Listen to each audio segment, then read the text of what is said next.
In Manipur, in northeast India, violence has claimed more than 120 victims over 2 months.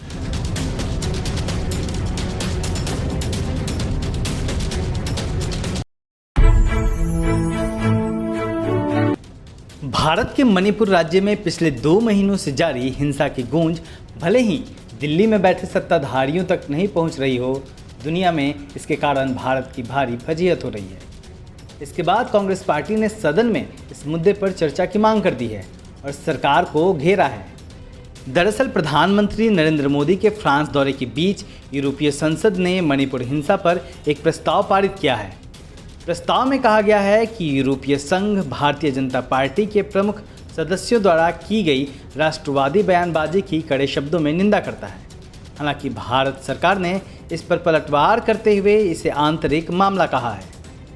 Manipur हिंसा का जिक्र France के Strasbourg में चल रहे पूर्ण सत्र के दौरान तब हुआ जब मानव अधिकारों, लोकतंत्र एवं कानून के शासन के उल्लंघन के मामलों पर बहस हो रही थी। इस दौरान मणिपुर में जातीय झड़पों पर भी चर्चा हुई। मणिपुर हिंसा पर बहस को संसद के एजेंडे में बहस शुरू होने के 2 दिन पहले ही शामिल किया गया था। मणिपुर की स्थिति पर एक प्रस्ताव ब्रसेल्स स्थित यूरोपीय संघ की संसद में रखा गया था। लेकिन हैरानी की बात यह है कि इस चिंता को समझने की बजाय भारत के विदेश सचिव विनय क्वात्रा ने कहा कि ईयू से संबंधित सांसदों को स्पष्ट कर दिया गया है कि यह पूरी तरह से भारत का आंतरिक मामला है। वहीं दूसरी ओर इस मुद्दे पर प्रधानमंत्री नरेंद्र मोदी और उनकी सरकार घिरती जा रही है।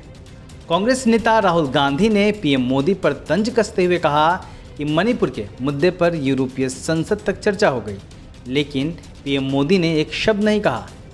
वहीं कांग्रेस नेता जयराम रमेश ने इस मुद्दे पर सदन में प्रधानमंत्री की मौजूदगी में चर्चा कराए जाने की मांग की है। मणिपुर में 3 मई से कुकी और मैतेई समुदाय के बीच हिंसा जारी है, जिसमें काफ़ी जानें जा चुकी हैं। पिछले दिनों राहुल गांधी के मणिपुर दौरे के बाद से यह मुद्दा सुर्खियों में आया था और इस पर अंतर्राष्ट्रीय बहस तेज हो गई थी, जिसके बाद 12 जुलाई को यूरोपीय संसद ने इस पर बहस के बाद 13 जुलाई को मणिपुर पर एक प्रस्ताव पारित करते हुए भारत सरकार से हिंसा को रोकने और धार्मिक अल्पसंख्यकों की रक्षा के लिए तुरंत कार्रवाई करने का आह्वान किया। अब भारत सरकार भले ही इसे आंतरिक मामला कहकर अंतर्राष्ट्रीय फजीहत से किनारा करना चाह रही है, लेकिन जिस तरह से मणिपुर में हिंसा को रोकने में सरकार उदासीन दिखी, वह बड़े सवाल खड़े करती है। Bureau report, Delhi Dastak.